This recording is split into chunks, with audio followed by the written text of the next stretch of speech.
Bom, irmãos, bom dia. Muito bom nos reunir aqui mais uma vez para estudar a nossa importante confissão de fé. Antes de começar o nosso estudo, vamos fazer uma oração.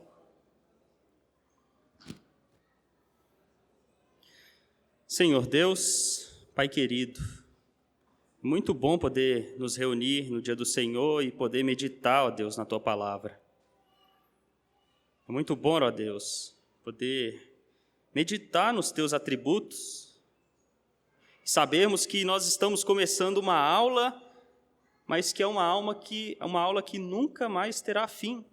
Iremos por toda a eternidade adorando e contemplando os Seus atributos. Muito obrigado por essas verdades, por nos comunicar elas, e pedimos que o Senhor nos conduza neste estudo, nos faça a olhar para cada atributo com um espírito adorador, ó Deus, que é a maneira correta de olharmos para o Senhor. Que o Senhor assim nos abençoe. Em nome de Jesus. Amém. O problema da familiaridade é algo que todos nós já vivenciamos em algum momento da vida. O que eu quero dizer por problema? Ora, quando conhecemos uma pessoa nova, naturalmente nós geramos expectativas sobre ela. É comum sentirmos respeito, admiração e até um certo encantamento a partir de uma primeira impressão. Pense, por exemplo, em como vemos nossos professores no início de um curso em que estávamos assim doidos para começar ele. Os professores parecem sábios, experientes, e admiramos muito o conhecimento que eles têm. No entanto, à medida que nós vamos passando mais tempo com essas pessoas, essa admiração e empolgação inicial diminui naturalmente. No caso do professor, conforme as aulas vão passando, começamos a perceber que ele é uma pessoa comum, com falhas, limitações, e limitações inclusive na área também do conhecimento. Nós nos acostumamos com o seu jeito de ensinar, suas piadas repetidas e aquele mistério e o brilho que nutríamos no início, ele diminui. Diminui porque a distância entre você e o professor diminui com as aulas. É claro que isso não significa que começamos a desrespeitar essas pessoas, mas apenas que o encanto inicial se perde. Mas, meus irmãos, com Deus é exatamente o oposto. Quanto mais nos esforçamos para entender Deus, quanto mais mergulhamos nas Escrituras e meditamos sobre os seus atributos, mais fascinados ficamos em continuar conhecendo sobre Deus. E o legal é que essa tarefa jamais terá fim. Ela não termina. É uma aula que começou, que jamais terminará. Você nunca chegará a um nível pleno de conhecimento sobre qualquer coisa de Deus. Continuaremos a conhecer sobre os atributos de Deus por toda a eternidade. Homens finitos não podem esgotar qualquer estudo sobre Deus. E o que nos resta diante dessa grandeza é declarar o que Paulo declarou lá em Romanos 11:33, ó profundidade da riqueza, tanto da sabedoria como do conhecimento de Deus. Quão insondáveis são os seus juízos e quão inescrutáveis os seus caminhos. Esta é a conclusão de Paulo depois de ter destacado alguns atributos de Deus. Essa também deve ser a sua atitude ao estudar cada atributo de Deus. Estudar com esse espírito de louvor e adoração. Bom, em nosso último estudo, nós começamos a ver que Deus é uma unidade, composta de 3 pessoas distintas, mas que compartilham da mesma essência. Falamos sobre os atributos que são inseparáveis e infinitos, sobre o fato de ele ser um espírito pessoal invisível, sem corpo, membros ou paixões, e terminamos falando sobre a imutabilidade, que nos ensina que Deus não muda em seu ser. Ele muda a forma de se relacionar com o homem, mas isso não é uma mudança no ser de Deus, é apenas uma mudança de ação, que já estava predeterminada desde sempre. Então, vamos continuar seguindo a lista dos atributos que a confissão nos apresenta, mas antes vamos dar uma lida neste primeiro inciso da confissão. Diz assim: há um só Deus vivo e verdadeiro, o qual é infinito em seu ser e perfeições. Ele é um Espírito puríssimo, invisível, sem corpo, membros ou paixões. É imutável, imenso, eterno, incompreensível, onipotente, onisciente, santíssimo, completamente livre e absoluto, fazendo tudo para a sua própria glória e segundo o conselho de sua própria vontade, que é reta e imutável. É cheio de amor, é gracioso, misericordioso, longânimo, muito bondoso e verdadeiro galardoador dos que o buscam, e, contudo, justíssimo e terrível em seus juízos, pois odeia todo o pecado, de modo algum terá por inocente o culpado. O próximo atributo que a confissão nos aponta, continuando daqui da aula anterior, é o atributo da imensidade de Deus. Deus é imenso. O que significa isso? Deus ser imenso? Imenso, em certo sentido, é como onipresente. Na teologia, nós fazemos essa separação entre imensidão e onipresença. Mas os dois estão intimamente relacionados, bem como todos os atributos de Deus, eles são inseparáveis. Essa separação que nós fazemos é somente de ênfase. Muitas coisas nós poderíamos dizer sobre o fato de Deus ser imenso. Mas o que os teólogos de Westminster queriam dizer por imenso? Como que nós vamos saber isso? Nós precisamos checar qual o texto prova que eles colocaram na confissão para este atributo. E aí vamos entender o que eles estão querendo dizer por Deus ser imenso. O texto é 1 Reis 8:27, que está ali, que diz assim: mas de fato habitaria Deus na terra? Eis que os céus e até o céu dos céus não te podem conter, quanto menos esta casa que eu edifiquei. Quem disse isso foi o rei Salomão, após ter edificado o templo de Deus. No início do capítulo 8 de 1 Reis, desse verso, Salomão havia colocado a arca no templo e a glória do Senhor desceu e encheu o templo, chamado Casa do Senhor. Mas agora, Salomão enfatiza outro aspecto, que Deus, em sua imensidão, não tem casa, não pode ser limitado a um espaço físico. Deus é tão grandioso, tão infinito, que ele transcende todo o espaço. Luiz Berkoff traz a seguinte definição em seu livro de teologia sistemática. Ele coloca da seguinte maneira: a imensidade, ou imensidão, pode ser definida como a perfeição de Deus, pela qual ele transcende todas as limitações espaciais, e, contudo, está presente em todos os pontos do espaço com todo o seu ser. Em outras palavras, nada pode impor limite a Deus. Nenhum espaço pode prender a Deus. Ele está acima de todo o espaço. E não pense que há um lugar que seja o acima do espaço. Deus é maior do que qualquer coisa que você pode conceber em sua mente. Agostinho disse algo legal sobre isso. Ele escreveu: antes de Deus fazer o céu e a terra, antes de fazer os santos, onde ele morava? Ele morava em si mesmo. Somente um Deus infinito pode ser casa para si mesmo. Todos os espaços não conseguem prender a Deus. Mas, como eu disse, e que o que está também ali refletido na citação de Berkhoff, a onipresença também está atrelada a essa transcendência de Deus ao espaço. Ou seja, ele está presente em todos os lugares. Deve ser impossível para nós pensar em um lugar onde Deus não possa estar. E ele não apenas se faz presente, mas é importante saber que ele se faz presente com todo o seu ser.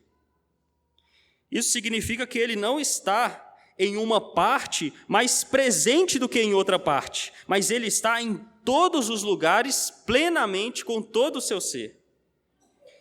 É comum algumas pessoas falar que Deus não está presente em algumas áreas, como, por exemplo, Deus não está presente no inferno. Mas isso, irmãos, não é verdade. Deus está presente no inferno também e com todo o seu ser. Provérbios 15:11 nos prova isso. É dito lá: o inferno e a perdição estão perante o Senhor, quanto mais os corações dos filhos dos homens. Não é o diabo que reina no inferno, mas o próprio Deus, que está presente lá em sua ira. Confessamos que Deus está presente em todos os lugares, mas essas Escrituras nos falam que Ele está presente em todos os lugares, mas de maneira distinta. Ele não habita no céu da mesma forma que habita na terra e da mesma forma que habita nos animais e nos homens. Deus habita em tudo, mas não da mesma forma. Nos crentes, Ele habita no coração, santificando-os, os guiando, mas Ele habita também na igreja, onde 2 ou mais estão reunidos, Ele está ali presente. E Ele também habita com todo o seu ser no inferno, em seu juízo. Quando oramos, Pai nosso que estás nos céus, não devemos pensar que Deus mora apenas lá, mas que Ele habita lá também, no lugar mais alto, para governar e dominar sobre todas as coisas. Mas, por outro lado, nem os céus dos céus pode conter Deus, que é o que está dito lá em 2 Crônicas 2:6. Pensar, irmãos, nessa perfeição de Deus, da imensidão de Deus, não é algo apenas abstrato ou teórico, mas faz toda a diferença em nossa vida. Seja onde estivermos, estamos sempre cercados por Deus.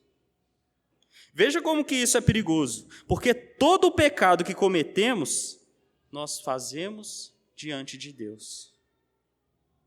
Os pensamentos mais sujos que você tem, que você nunca revelará a ninguém, está diante de Deus. Nós somos daqueles que espera a visita sair para pecar, mas Deus é a visita que sempre nos pega no flagra. Pense nisso quando você estiver considerando e flertando com o pecado. Mas a onipresença e imensidão de Deus é uma fonte de desespero, mas é também uma fonte de alegria para os crentes. James Thornwell tem uma citação que acho muito encorajadora. Ele escreveu uma citação longa, mas eu gosto muito dela. Diz assim: independentemente de onde ele estiver, o cristão sempre estará cercado por Deus, que lhe cerca pela frente e por trás, e impõe sua mão sobre ele. Ele conhece o nosso coração infinitamente mais do que nós conhecemos. Aqueles desejos que não somos capazes de expressar e aquelas angústias que só conseguimos revelar em lágrimas e gemidos, Ele compreende perfeitamente. Ele nos acompanha mais de perto do que nossas próprias sombras ao sol. Ele está conosco nas profundezas de nossas almas, nos maiores segredos de nossas consciências, dormindo ou acordado, dentro ou fora de casa, na saúde ou na doença, na terra ou no mar, estamos sempre com Deus. a terra inteira se tornou um templo e cada lugar um lugar de oração. Não existe um lugar aqui nessa terra em que estaremos privados de recorrer a Deus. Isso é maravilhoso. Bom, pensando no aspecto da transcendência, você provavelmente já se assustou com a imensidão do mar. Quando você está diante dele e seus olhos não conseguem ver o outro limite, o seu coração, de certa forma, teme aquela imensidão do mar. E Deus criou todo o mar. E o mar imenso para nós, que nos causa temor, é menor do que uma poeira para Deus. Se você pudesse ir ao espaço e se distanciar cada vez mais e mais da Terra, chegará um momento em que você nem conseguirá ver este planeta mais. E se você se afasta, e se afasta, e se afasta, sempre haverá lugar para se afastar mais. A imensidão do universo nos assusta. É incrível pensar que o universo é tão grandioso e misterioso para nós. Ele foi criado por Deus. E o mesmo Deus pisou na terra, trabalhou aqui como um carpinteiro, lavou os pés dos seus discípulos e se importa com você, que é uma criatura tão minúscula a ponto de morrer na cruz, sofrendo a ira de Deus, o Criador de todo o universo. O universo foi criado para a glória dele. E que privilégio é este que nós temos? Se o universo fosse criado para nós, não teríamos a mesma alegria. Ele quis que fôssemos instrumentos que traria glórias a Ele. Que privilégio, irmãos! O desejo de glorificar a Deus deve estar sempre presente em nossos corações. Devemos orar a Deus e também fazer petições, mas sempre oraremos pedindo para que tudo glorifique o seu nome. E se o nome do Senhor for mais glorificado, sendo você esmagado, humilhado, destruído nessa terra, que assim seja. A glória do Senhor é melhor do que a vida. Há muito mais que poderia ser dito sobre imensidão, mas nós precisamos avançar. A confissão cita também que Deus é eterno e incompreensível. Por eterno, aprendemos nas Escrituras que Ele é infinito em relação ao tempo. O Salmo 90, verso 1 e 2, diz o seguinte: Senhor, Tu tens sido o nosso refúgio de geração em geração. Antes que os montes nascessem e se formassem a terra e o mundo, de eternidade a eternidade, Tu és Deus. Ou seja, Deus não tem princípio de vida ou fim de dias. Deus não tem uma sucessão de pensamentos ou uma mudança de estado. Para Ele é impossível envelhecer ou decair.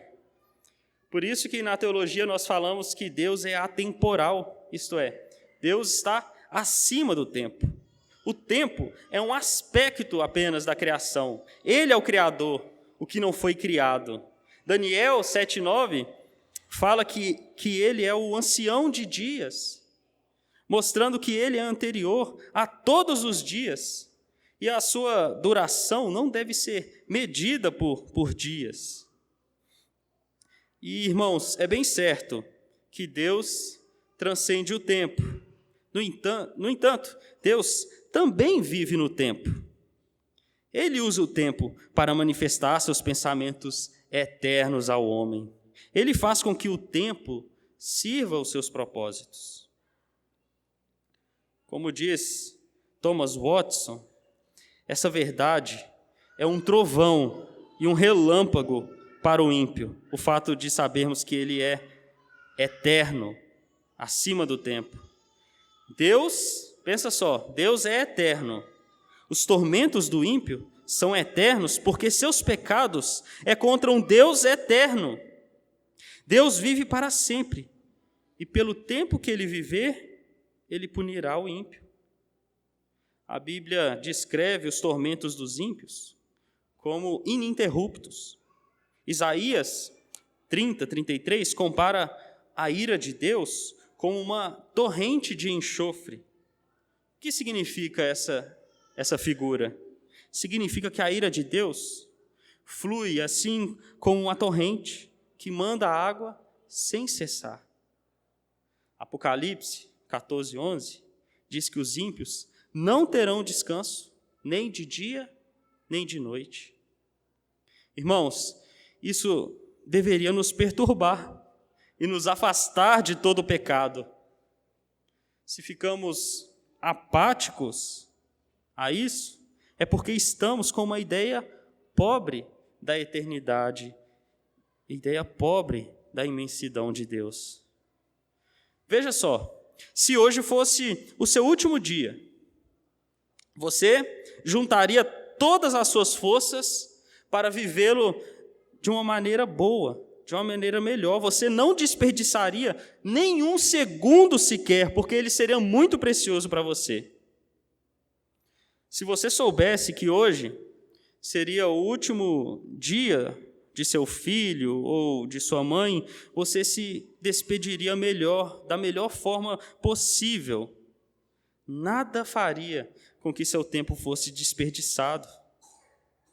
Mas eu quero falar para vocês que nós estamos com menos tempo do que um dia. O que é um dia diante da eternidade? Seria como um segundo. Você está muito perto da eternidade. Você já pensou no que isso significa? Você está como em um topo de um prédio, com os pés lá na quina, pronto para cair. E com um sopro, você cairá na eternidade. E cair na eternidade é cair para sempre. Por isso, Lutero nos deu um conselho muito valioso.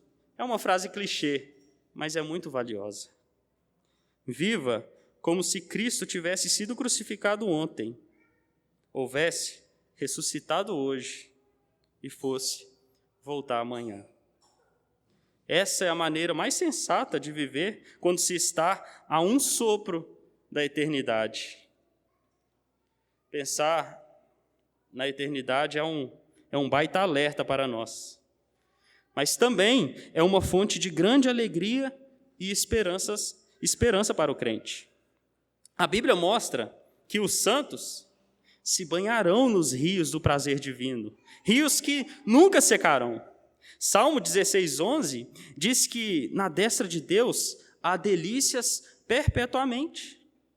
Haverá paz sem problemas, tranquilidade sem dor, glória sem fim. Como diz 1 Tessalonicenses 4:17, estaremos para sempre com o Senhor.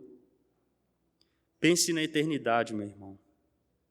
Vale a pena, pelo prazer breve do pecado, aguentar a dor da eternidade? Vale a pena jogar fora a maior riqueza, que é Cristo, em troca de uma vida confortável? Bom, a confissão fala também que Deus é incompreensível. As pessoas confundem incompreensibilidade de Deus com incognoscibilidade. Incognoscibilidade afirma que é impossível conceber algo sobre Deus. O que estamos fazendo aqui, então, seria uma estupidez, tudo conjectura humana. Mas isso, irmãos, é diferente da doutrina bíblica e do que os teólogos de Westminster colocaram como incompreensibilidade de Deus. Nós cremos que Deus pode ser conhecido genuinamente, mas nunca de maneira exaustiva e completa. Nós conhecemos a Deus verdadeiramente, mas nós conhecemos com o olhar de criatura. Mas nós podemos conhecê-lo, porque ele quis se revelar ao homem. E ele é um Deus que é capaz de se revelar. Nosso conhecimento de Deus, portanto, não é fruto de uma investigação da natureza, ou investigação de homens muito sábios. 1 Timóteo 6,16 nos diz que ele habita na luz inacessível. Ou seja, não podemos conhecer Deus da mesma maneira que um cientista extrai de uma pedra conhecimento. Deus é sempre o sujeito e nunca um objeto. A incompreensibilidade de Deus, então, não nega que Deus possa ser conhecido, mas ela enfatiza que conhecemos apenas aquilo que Deus quis revelar sobre ele.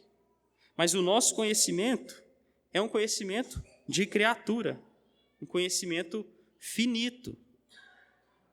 A confissão coloca também que Deus é onipotente. Muitos teólogos deram inúmeras sugestões de definições. Eu vou colocar aqui uma que eu gostei e que é bastante simples e eu achei precisa, que é a capacidade de realizar tudo conforme a sua vontade santa. Deus é capaz de realizar tudo o que ele, que é santo, escolhe realizar. Salmo 115, verso 3 diz: no céu está o nosso Deus, e tudo faz como lhe agrada. Ele é capaz de fazer o que quiser, sem qualquer dificuldade. Não há nada que Deus queira fazer que ele não possa fazer.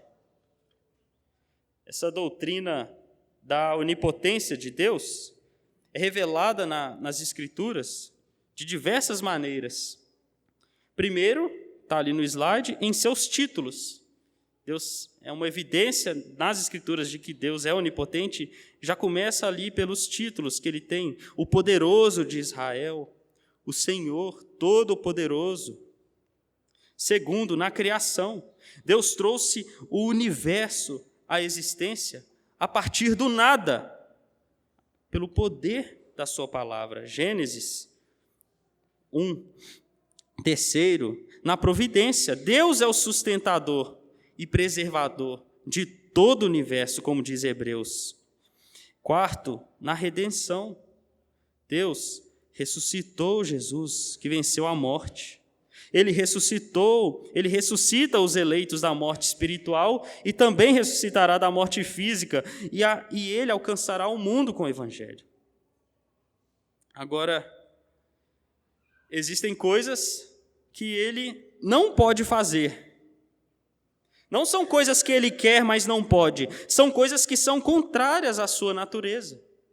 Como, por exemplo, Deus não pode pecar. Segundo Timóteo, capítulo 2, verso 13, diz assim: se somos infiéis, ele permanece fiel, pois de maneira nenhuma pode negar-se a si mesmo. Ou seja, ele não pode agir contra o seu próprio caráter e a sua própria natureza. Outra coisa que Deus não pode mudar. Vimos que encontramos estabilidade no fato de que Deus não muda. Nós temos a segurança de que as suas promessas vão continuar se cumprindo, porque ele é fiel à sua palavra. Ele não vai se negar, ele é imutável. Deus também não pode fazer coisas sem sentido ou absurdas. Deus não pode criar um outro Deus concorrente, criar um triângulo quadrado ou uma pedra que ele não consegue carregar. Deus tem uma mente perfeita e santa, de modo que ele não faz coisas irracionais e coisas tolas. Ele faz tudo conforme a sua santa vontade. Stephen Chernock diz o seguinte sobre a onipotência: como a onipotência é um oceano imensurável, as consolações que que dele procedem são infindáveis. Nenhuma alegria faltará àquele que estiver envolto nos braços da onipotência. Crer na onipotência, meus irmãos, aparta o nosso medo. Se nós temos Deus como nosso escudo, de quem teremos medo? Teremos medo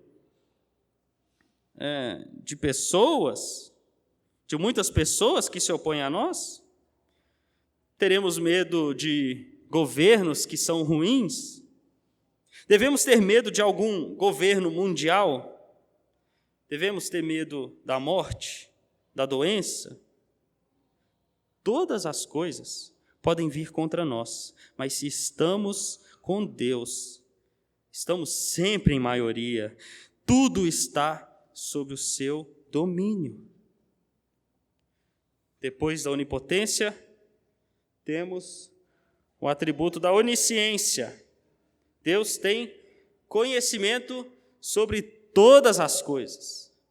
Não há nada que Deus não saiba. As Escrituras são muito explícitas sobre isso. Salmo 147, verso 5 diz assim: Grande é o Senhor nosso e muito poderoso. O seu entendimento não se pode medir. Em João 21:17, o apóstolo Pedro reconheceu a onisciência de Cristo ao dizer: Senhor, tu sabes todas as coisas, tu sabes que eu te amo. Deus sabe todas as coisas, dos céus cobertos de estrelas, como também dos mínimos detalhes, como quantos fios de cabelo você tem na sua cabeça. Os ímpios pensam que Deus não verá o que eles fazem. Como está dito lá no Salmo 10, verso 11, diz ele no seu íntimo: Deus se esqueceu, virou o rosto e não verá isto nunca. No entanto, Deus conhece todas as coisas e todos estes pecados serão punidos. Quanto aos crentes, o conhecimento de Deus é uma bênção e também é uma fonte de alegria. É muito bom podermos caminhar sabendo que Deus é o nosso amigo, que sabe exatamente o que estamos passando, que ouve nossas orações e as atende segundo o seu sábio querer.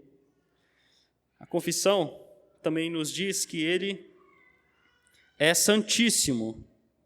Isaías 6:3 diz assim: E clamavam uns para os outros, dizendo: Santo, Santo, Santo é o Senhor dos exércitos. Toda a terra está cheia da sua glória. O ser de Deus é tão glorioso que os anjos declaram incansavelmente que o Senhor é santo, santo, santo. Os anjos, perante Deus, ficam deslumbrados pela sua santidade e declaram que Ele é santo, santo, santo. Como em outras partes das Escrituras. Espera aí que o slide...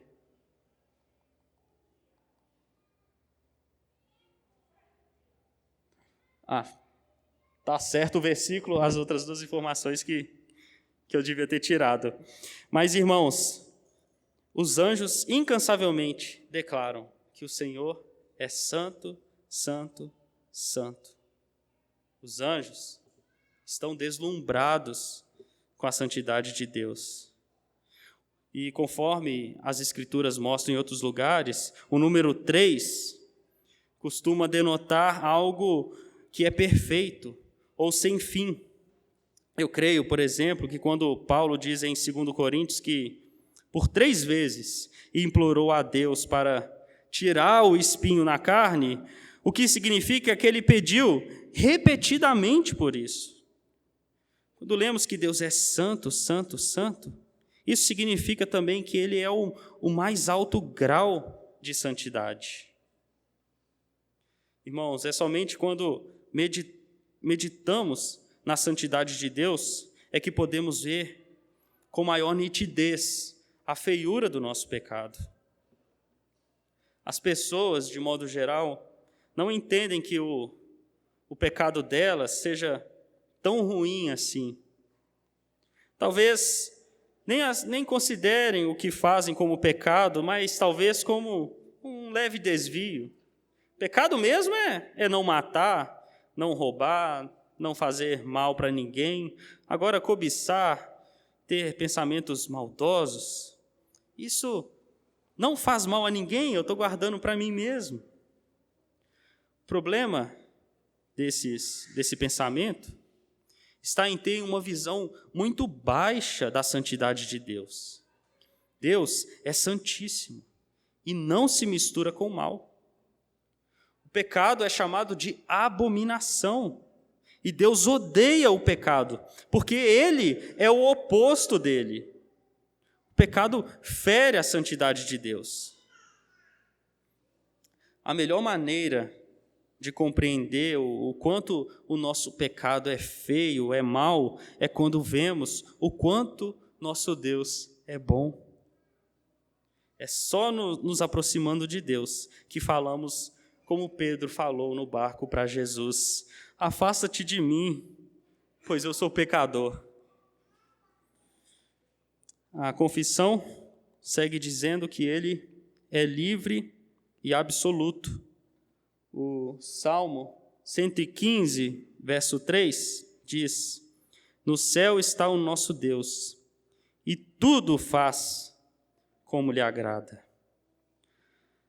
Assim como falamos que o Pai nosso que estás no céu se refere ao lugar que ele habita como autoridade, esse verso também nos mostra isso. Deus habita no céu. O mundo, portanto, está sujeito à sua vontade, e nada pode impedi-lo de realizar, de cumprir os seus propósitos. Algumas teologias centrada no homem gostam de colocar certos limites à vontade soberana de Deus, como se Deus talvez fosse um mero espectador que fica torcendo para que a sua criatura tome boas decisões para que ele possa agir. Isso, irmãos, é balela. Deus fala sim, que precisamos ir ao Senhor para alcançar descanso, e que Deus faz festa quando um pecador se arrepende. Mas existe também o outro lado da moeda, que é inegável, que ninguém vai a Cristo se o Pai que o enviou não o trouxer. As duas coisas são verdadeiras. A confissão ressalta isso, ao afirmar essa liberdade de Deus em poder fazer tudo o que a sua santa vontade desejar. E também que ele é absoluto, ou seja, Deus não pede conselho, não consulta ninguém e nem deve satisfação a qualquer outra criatura. Ele é absoluto, ele é a regra de bondade e justiça. Ele é aquele que disse: eu sou. Calvino diz o seguinte sobre essa questão de Deus ser absoluto: porque a vontade de Deus é de tal maneira a suprema e infalível regra de justiça, que tudo quanto ela quer, pelo simples fato de querê-lo, há de ser tido como justo. Por isso, quando se pergunta a causa de que Deus o tenha feito assim, devemos responder: porque ele quis. Calvino não nos diz aqui que Deus faz as coisas sem razão ou sem nos dar razões. Muitas vezes, o próprio Deus nos dá as razões para compreendermos as suas ordenanças. Mas o que Calvino está combatendo aqui é quando os homens insistem em perguntar por que as coisas são do jeito que são, como se não estivessem satisfeitos com a decisão de Deus. Qualquer julgamento a Deus, nesse sentido, é tolo, porque Ele é a regra do que é justo. É isso que Calvino está falando nessa citação. A confissão também diz, fazendo tudo, que Deus faz tudo para a sua própria glória e segundo o conselho da sua própria vontade, que é reta e imutável. Existem muitas pessoas que criam uma falsa dicotomia, falando que ou o universo foi criado para o bem do homem, ou o universo foi criado para a glória de Deus. Em muitas igrejas, onde a teologia é centrada assim, no homem, elas enfatizam que todas as coisas foram feitas para o homem. O alvo supremo de Deus é fazer o homem feliz, ainda que isso custe a sua glória. Isso é um grande erro, porque as Escrituras nos ensinam que dele, por ele e para ele são todas as coisas. É sobre ele. Mas também podemos cair em um outro erro, ao pensar que o fato de Deus fazer todas as coisas para a sua glória significa que ele não se importa com a felicidade dos seus filhos. Na verdade, a maior fonte de alegria dos homens não é quando eles estão voltados para si mesmos, mas quando estão voltados para Deus. A glória de Deus é a nossa fonte de alegria. Deus desejar a sua glória em primeiro lugar é maravilhoso. Talvez alguém pergunte: Deus desejar a sua glória em primeiro lugar não o torna egocêntrico? O pastor John Piper responde isso de uma maneira que eu acho brilhante. É uma citação mais longa, mas eu acho que vale a pena. Ele diz o seguinte: Deus é um único ser no universo para quem o egocentrismo ou a busca pela própria glória é um ato máximo de amor. Para ele, a autoexaltação é a maior de todas as virtudes. Quando ele faz todas as coisas para o louvor de sua glória, ele preserva para nós e nos oferece a única coisa no mundo inteiro que é capaz de nos satisfazer por completo.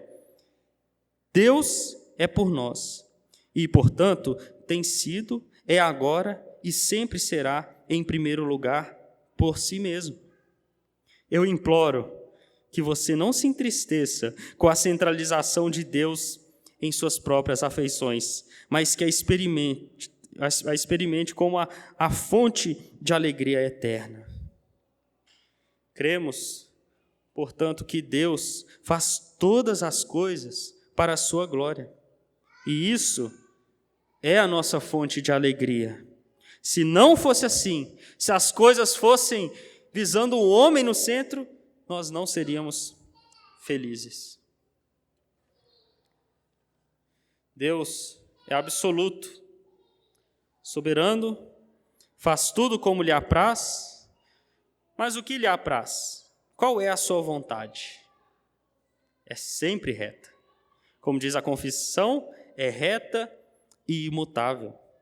Tudo que Deus fizer, podemos ter a convicção de que Ele fará algo bom, e isso nunca mudará. Deus é livre, não no sentido de que pode agir como um tirano. Ele é um livre, imutável em sua santidade. Sua liberdade não está no fato de que ele pode agir de qualquer modo, mas que ele vai agir sempre como ele quer, e o seu querer é sempre santo. Qual é a definição de onipotência que eu coloquei no slide anterior? A capacidade de realizar tudo conforme a sua vontade santa. Se Deus, irmãos, fosse somente todo-poderoso, na melhor das hipóteses, teríamos ele como um general a quem nós devemos nos submeter. No final das contas, um Deus que é só todo-poderoso seria uma ameaça para nós. Mas, como temos visto, os atributos de Deus são inseparáveis. Ele tem todo o poder, ele é o todo-poderoso, sendo uma pessoa amorosa, graciosa, misericordiosa, paciente e muito bondosa, como diz a confissão. Às vezes, pensamos na graça de Deus como um favor imerecido.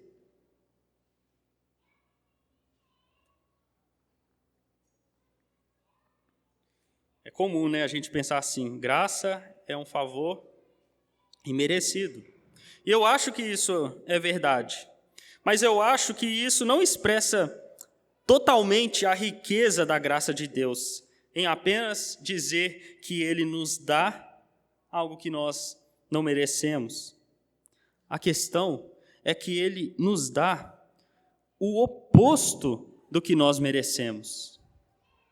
Imagine só, um estranho chegar à sua porta com muita fome e pedir comida, e você vai e dá um sanduíche para ele. Você foi gentil com ele. Você deu a ele algo que ele não merecia. Ele não poderia afirmar que você é obrigado a dar um sanduíche a ele, para ele comer. Você apenas deu porque você foi gentil a ele.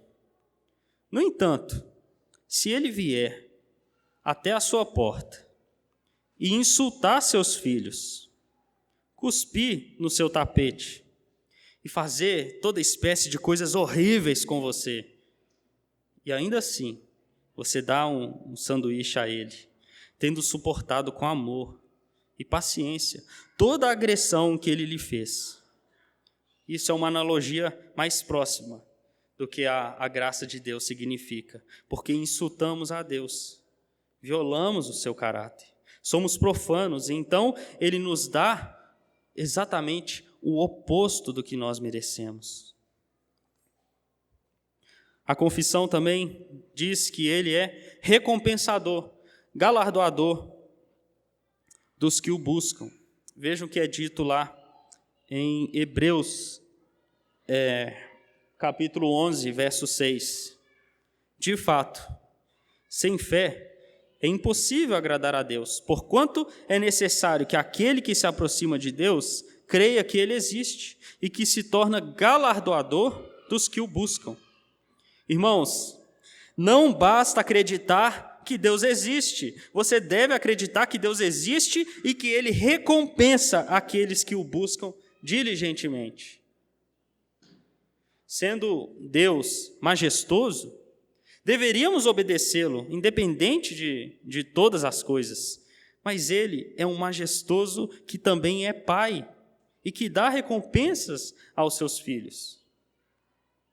Como um filho, seu pai poderia dizer: você tem que tirar 10 na prova, porque você tem uma casa, tem uma cama e eu pago a sua comida. E isso é verdade. Mas Deus, além de nos dar a salvação, Ele recompensa com chocolates espirituais na medida que caminhamos retamente. Ele nos abençoa espiritualmente e até fisicamente na medida em que o buscamos com diligência. Isso, irmãos, é muito importante. Saber que Deus nos recompensa quando nós somos obedientes e pode nos castigar por nossa desobediência, é muito valioso e muito importante saber disso para a nossa santificação. Uma das principais maneiras de se fortalecer diante da provação é se lembrando que Deus promete recompensar a nossa resistência ao pecado e a nossa perseverança na obediência. Além disso, diante da aprovação, nós devemos também temer os castigos de Deus, que podem cair sobre nós se nós cedermos a uma tentação, a um pecado.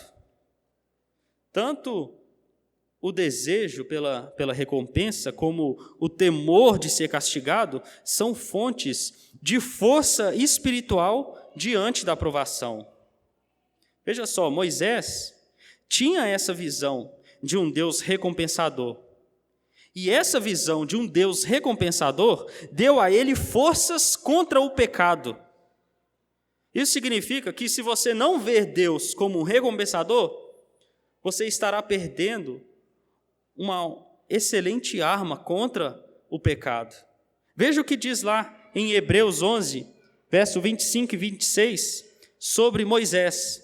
preferindo ser maltratado junto com o povo de Deus, a usufruir o quê? Prazeres transitórios do pecado, porquanto considerou o opróbrio de Cristo por maiores riquezas do que os tesouros do Egito. Por quê? Porque ele contemplava o galardão.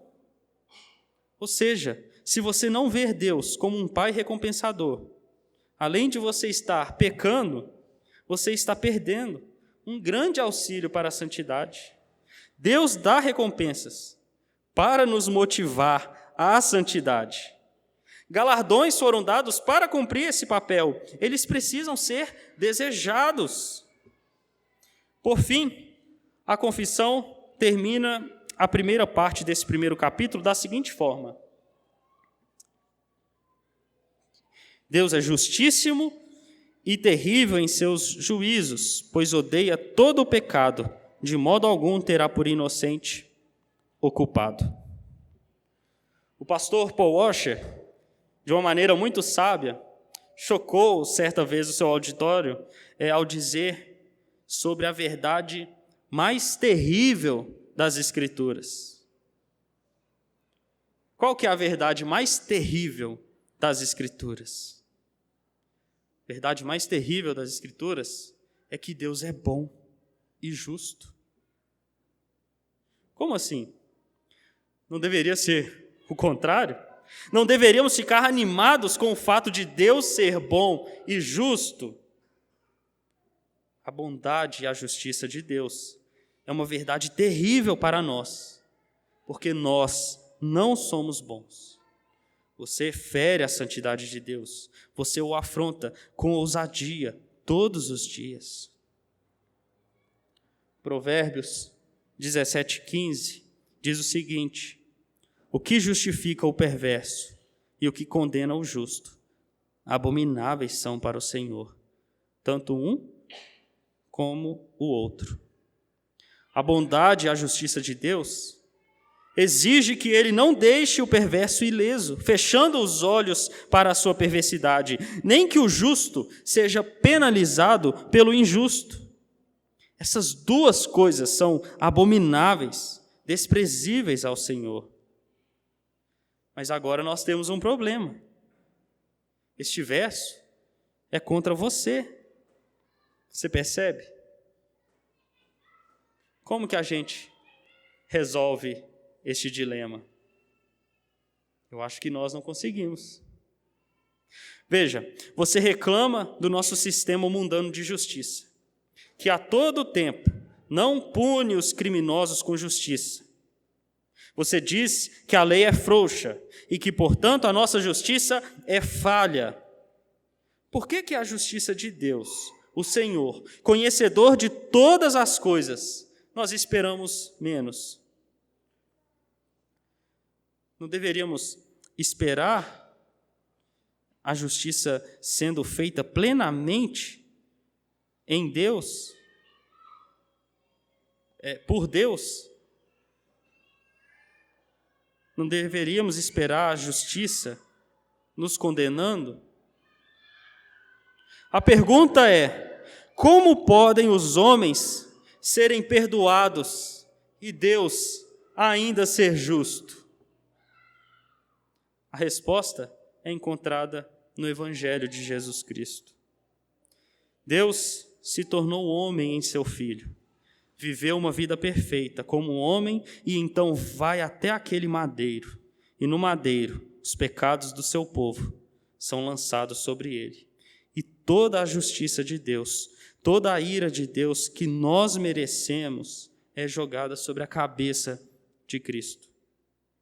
A medida exata, necessária para satisfazer completamente a justiça de Deus, só poderia ser suportada pelo próprio Deus. Um homem jamais poderia redimir um homem, mas Deus pode redimir um homem. E Ele faz isso ao assumir o nosso pecado na cruz e sofrer a nossa condenação lá. A justiça de Deus não foi ignorada aqui, ela foi completamente satisfeita em Jesus. Essa é a boa notícia do Evangelho. 40 dias após a ressurreição, Cristo subiu aos céus, sentou-se à direita do Pai, e a ele foi dada a glória, a honra e o domínio sobre tudo. Ali, na presença de Deus, ele representa o seu povo e intercede a Deus em nome deles. Todos os que reconhecem o seu pecado, seu estado de necessidade urgente, e lançam-se sobre Cristo, são totalmente perdoados, declarados justos e reconciliados com Deus. Este é o Evangelho de Deus e de Jesus Cristo, seu Filho. Aquilo que eu disse lá no início, sobre os atributos de Deus serem infinitos, e que passaremos a eternidade aprendendo mais e mais e mais sobre Ele, isso também vale para o Evangelho. Mesmo no céu, você passará por eternidade, de eternidade, de eternidade, e ainda nem terá começado a entender o Evangelho. Amém. Vamos orar então para encerrar. Senhor Deus, muito obrigado porque o Senhor não nos deixou na ignorância acerca de Ti e dos Teus atributos. Eles são fonte, ó Deus, de alegria para nós e também, ó Deus, meditando nos Seus atributos, nós encontramos forças contra o pecado, encontramos, ó Deus, alimento sólido para seguirmos a nossa caminhada aqui na terra. Que o Senhor nos abençoe, ó Pai, e nos ajude a contemplar, a enxergar cada dia mais e melhor as Tuas perfeições. É certo que nunca, ó Deus, em nossas mentes finitas poderemos esgotar, porque Tu és grande demais, Tu és excelente e exaltado. Mas, ó Deus, cada dia nos conceda informações, cada dia nos conceda, ó Deus, conhecimento de Ti. Que o Senhor mude os nossos corações e o faça desejar a glória do Senhor verdadeiramente, ó Deus. Que em nossas orações, que tudo seja para a glória do Senhor, não sejam palavras vazias, mas que possamos desejar a glória do Senhor mais do que a nossa própria vida, e se for trazer mais glória ao Senhor, sendo nós envergonhados diante dos homens, esmagados, Deus, importa é que o Teu nome e a Tua glória, Deus, seja manifesta, porque grande é o Senhor. Em nome de Jesus que nós oramos. Amém.